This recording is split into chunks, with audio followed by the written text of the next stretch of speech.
ಪ್ರತಿಯೊಂದು ಚಕ್ರಗಳು ಪಂಚಭೂತಗಳ ಜೊತೆ ಸೇರ್ಕೊಂಡಿದೆ. ಪಂಚಭೂತ ಯಾವುದು? ನೀರು, ಗಾಳಿ, ಬೆಂಕಿ, ಆಕಾಶ,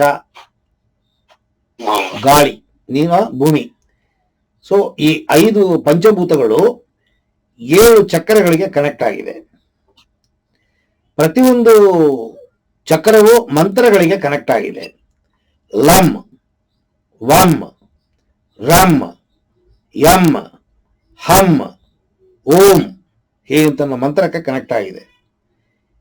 ಇದು ದೊಡ್ಡ ಸಬ್ಜೆಕ್ಟ್. ಇದು ಈ ಕುಂಡಲಿನಿ ಕ್ರಿಯಾಯೋಗ ಅಂತ ಅನ್ನೋದು. ಇದಕ್ಕೆ ಅಂತಲೇ ಸೆಪರೇಟ್ ಆಗಿ ನೀವು ಕಲಿತಾಗ ತುಂಬಾ ಡೀಟೇಲ್ ಆಗಿ ಹೇಳ್ಕೊಡೋಕೆ ಸಾಧ್ಯ. ಈ ಮಂತ್ರಗಳನ್ನು ಉಚ್ಚಾರಣೆ ಮಾಡಿದ್ರೆ ಕುಂಡಲಿನಿ ತನ್ನ ಜಾಗದಿಂದ ವೈಬ್ರೇಟ್ ಆಗಿ ಅದು ಈ ಸುಷುಮ್ನ ನಾಡಿ ಅಂತ ಏನು ಹೇಳ್ತೀವಿ, ಆ ಸುಷುಮ್ನ ನಾಡಿ ಮೂಲಕವಾಗಿ ನಿಮ್ಮ ಸಹಸ್ರಾರ ಚಕ್ರಕ್ಕೆ ಬಂದು ಭಗವಂತನ ಜೊತೆಗೆ ಸೇರುತ್ತೆ. ತಪ್ಪಾಗಿ ಅರಿವಿಲ್ಲದೆ ವಿಡಿಯೋಗಳನ್ನು, ಪುಸ್ತಕಗಳನ್ನು ನೋಡಿಕೊಂಡು ಗಂಟೆಗಟ್ಟಲೆ, ವಾರಗಟ್ಟಲೆ ಕಣ್ಣು ಮುಚ್ಚಿಕೊಂಡು ಧ್ಯಾನ ಮಾಡ್ತಾ ಇದ್ರೆ ಈ ಕುಂಡಲಿನಿ ಇಡಾ ನಾಡಿ ಅಥವಾ ಪಿಂಗಳ ನಾಡಿಗೆ ಹೊರಗೆ ಬಂದ್ಬಿಡುತ್ತೆ, ಸುಷುಮ್ನ ನಾಡಿಗೆ ಹೋಗಲ್ಲ. ಇದೇನಾಗಿದೆ ಅಂತಂದ್ರೆ ನೋಡಿ, ಇಲ್ಲಿ ಈ ಮಧ್ಯದಲ್ಲಿರೋ ಗೆರೆ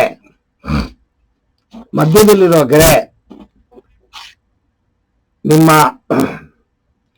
ಮೇಲ್ಗಡೆ ಸಹಸ್ರಾರ ಚಕ್ರ ತನಕ ಬಂದಿದೆ. ಈ ಮಧ್ಯದ ಗೆರೆ 2 ಕರಿ ಗೆರೆ ಕಾಣುತ್ತೆ ನೋಡಿ, ಅದು ಹಣೆ ಬಂದು ಸೇರುತ್ತೆ. ಸೊ ತಪ್ಪಾಗಿ ಧ್ಯಾನಾಭ್ಯಾಸಗಳನ್ನು ಮಾಡೋದು, ಆಧ್ಯಾತ್ಮದ ಅಭ್ಯಾಸಗಳನ್ನು ಮಾಡೋದು, ಅರ್ಧಂಬರ್ಧ ಕಲಿತು ಸಾಧನೆ ಮಾಡ್ತೀನಿ ಅಂತ ಹೋಗೋದು, ಇದೆಲ್ಲ ಮಾಡಿದಾಗ ನೀವು ಕುಂಡಲಿನಿ ಯೋಗವೇ ಕಲೀರಿ, ರಾಜಯೋಗವೇ ಕಲೀರಿ, ಅಥವಾ ಈ ಕಲಿತಾ ಇರೋ ಸ್ವರ ಯೋಗನೇ ಕಲೀರಿ, ಯಾವುದು ಕಲಿತರೂ ಕುಂಡಲಿನಿ ಬಿಡುಗಡೆ ಆಗತ್ತೆ. ಕುಂಡಲಿನಿ ಬಿಡುಗಡೆ ಆಗಿ ಭಗವಂತನ ಜೊತೆಗೆ ಸೇರೋದೇ ಯೋಗಾಭ್ಯಾಸ. ಅಂದರೆ ನಿಮ್ಮಲ್ಲಿ ಅಹಂಕಾರ, ಕರ್ಮವೇ ಅಹಂಕಾರ. ಕರ್ಮ ಇರೋ ತನಕ ಅಹಂಕಾರ ಇರುತ್ತೆ, ಅಹಂಕಾರ ಇರೋ ತನಕ ದೇಹದಲ್ಲಿ ಆತ್ಮ ಇರುತ್ತೆ. ಕರ್ಮ ಕಳೆದಾಗ ಆತ್ಮ ದೇಹದಲ್ಲಿ ಇರಲ್ಲ, ಕರ್ಮ ಇರಲ್ಲ. ನೋಡಿ, ಕೆಲಸವೇ ಇಲ್ಲ. ಕರ್ಮ ಅಂತ ಅನ್ನೋದು ಕೆಲಸ. ನಾವು ಹುಟ್ಟಿರೋದೇ ಕೆಲಸ ನಿಮಿತ್ತವಾಗಿ. ಯಾವಾಗ ನಮ್ಮಲ್ಲಿ ಕರ್ಮ ಇಲ್ಲ, ಕೆಲಸ ಇಲ್ಲ, ಆತ್ಮಕ್ಕೆ ಕೆಲಸ ಇಲ್ಲ, ಆತ್ಮ ಬಿಡುಗಡೆ ಆಗಿ ಹೊರಟೋಗುತ್ತೆ. ಆದ್ರೆ ಸಾವು, ಸಾಧಾರಣವಾಗಿ ನಮಗೆ ಬರೋ ಸಾವು ಏನು ಅಂತಂದ್ರೆ ಮುಪ್ಪಾಗತ್ತೆ. ನಾವು ಕೆಲಸವೇ ಮುಗಿಸಿರಲ್ಲ, ಮನೆ ಬಾಡಿಗೆಗೆ ಬರ್ತೀವಿ. ಮನೆ ವಾಸ ಮಾಡಕ್ಕೆ ತಕ್ಕಂತೆ ಇದ್ದಾಗ ಮಾತ್ರ ವಾಸ ಮಾಡಕ್ ಸಾಧ್ಯ.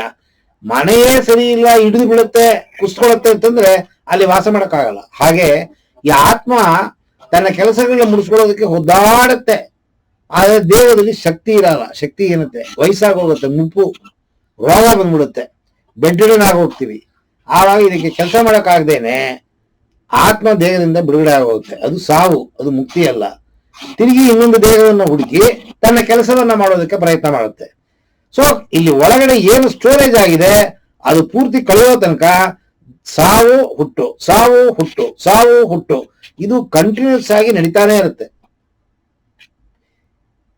ಇದು ಯಾವಾಗ ಈ ಸಾವು ಹುಟ್ಟು ನಿಲ್ಲಬೇಕು ಅಂತಂದ್ರೆ ನಿಮಗೆ ಅರಿವು ಬರಬೇಕು. ಅರಿವು ಯಾವಾಗ ಬರುತ್ತೆ ಅಂತಂದ್ರೆ ಪೆಟ್ಟು ಬಿದ್ದು ಅರಿವು ಬರುತ್ತೆ. ಇದು ಒಂದು ಜನ್ಮದಲ್ಲಿ ಆಗೋದಿಲ್ಲ, ಸಾವಿರಾರು ಜನ್ಮಗಳು ತಾಳಿದಾಗ ಅರಿವು ಬಂದು ಕೊನೆಗೆ ಪರಿಪೂರ್ಣತೆಯನ್ನ ಪಡೆದು ನಾವು ಭಗವಂತನಾಗುವ ಕ್ವಾಲಿಟಿ ನಮ್ಮಲ್ಲಿ ಬಂದಾಗ ತಾನಾಗಿ ಕುಂಡಲಿನಿ ಈ ಚಕ್ರಗಳ ಮೂಲಕವಾಗಿ ಸಹಸ್ರಾರ ಚಕ್ರದಿಂದ ಭಗವಂತನ ಹೋಗಿ ಸೇರ್ಕೊಳ್ಳುತ್ತೆ. ಇದು ಸಾವಿರಾರು ಜನ್ಮ ಬೇಕು. ಈ ಲೋಕದಲ್ಲಿ ದುಃಖವೇ, ಯಾರಿಗೂ ಸಂತೋಷ ಇಲ್ಲ. ಕಾಫಿ ಕುಡಿಯೋದು, ಟೀ ಕುಡಿಯೋದು, ಹೆಂಡರ ಜೊತೆ ಮಲ್ಕೊಳ್ಳೋದು, ಏರೋಪ್ಲೇನಲ್ಲಿ ಹೋಗೋದು, ಇದೆಲ್ಲ ಕ್ಷಣ ಮಾತ್ರದ ಸಂತೋಷಗಳು. ಪರ್ಮನೆಂಟ್ ಸಂತೋಷ ಯಾವುದು ಅಂತಂದ್ರೆ ಭಗವಂತನ ಜೊತೆಗಿರೋದು. ಈ ಸತ್ಯ ನಮಗೆ ಗೊತ್ತಿಲ್ಲ. ನೋಡಿ, ನೀವು ಲೌಕಿಕವನ್ನು ಬೇಕು ಅಂತೀರಾ, ಮದುವೆ ಮಾಡ್ಕೋತೀನಿ ಅಂತೀರಾ, ಸ್ವರಯೋಗವನ್ನ ಕಲಿತೀನಿ ಅಂತೀರಾ, ಉಪಯೋಗವೇ ಇಲ್ಲ.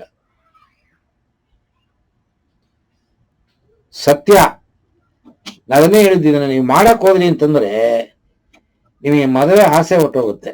ಮದುವೆ ಆದ್ರೂ ಹೆಂಡತಿ ಆಸೆ ಹೊಟ್ಟೋಗುತ್ತೆ. ಹೆಂಡತಿಗೆ 30 ವಯಸ್ಸಾಗಿರೋದಿಲ್ಲ, ನೀವು ಕಾವಿ ಬಟ್ಟೆ ಉಟ್ಕೋತೀರಾ, ಕೋಪೆನ ಉಟ್ಕೋತೀರಾ. ನಾನು 3-4 ಸತಿ ಮನೆ ಬಿಟ್ಟು ಹೋಗಿದ್ದೀನಿ ನಾನು. ಅದಕ್ಕೆ ಮದುವೆ ಆದವರು ಈ ತರದ ಅಭ್ಯಾಸಗಳನ್ನೆಲ್ಲ ಮಾಡಕ್ ಹೋಗ್ಬಾರ್ದು.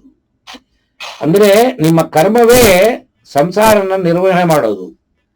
ಅಮ್ಮ ಅಪ್ಪನ ನೋಡ್ಕೊಳ್ಳೋದು, ಅಣ್ಣ ತಮ್ಮಂದ್ರ ನೋಡ್ಕೊಳ್ಳೋದು, ಹೆಂಡತಿ ನೋಡ್ಕೊಳ್ಳೋದು, ಅಕ್ಕ ತಂಗಿಯರ ಜೊತೆಗಿರೋದು, ಲೋಕದ ಜೊತೆಗಿರೋದು, ಸಮಾಜದ ಜೊತೆಗಿರೋದು, ಇದು ನಿಮ್ಮ ಕರ್ಮ ಅಂತ ಭಗವಂತ ನಿರ್ಣಯ ಮಾಡಿ ನಿಮಗೆ ಮದುವೆ ಮಾಡಿಸ್ತಾ.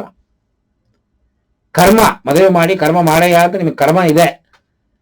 ಮದುವೆಯನ್ನು ಮಾಡ್ಕೊಂಡ್ಬಿಟ್ಟು ನೀವು ಧ್ಯಾನ ಮಾಡ್ತೀನಿ ಯಾರೋ ಹೇಳ್ಕೊಟ್ರು, ಲಕ್ಷಗಟ್ಟಲೆ ಆಕಾಶದಿಂದ ಸುರಿಯುತ್ತಂತೆ, ರಿಸಾರ್ಟ್ ಕಟ್ಬೋದಂತೆ, BMW ಕಾರ್ ತಗೋಬೋದಂತೆ ಸ್ವರಯೋಗ ಓದಿದ್ರೆ.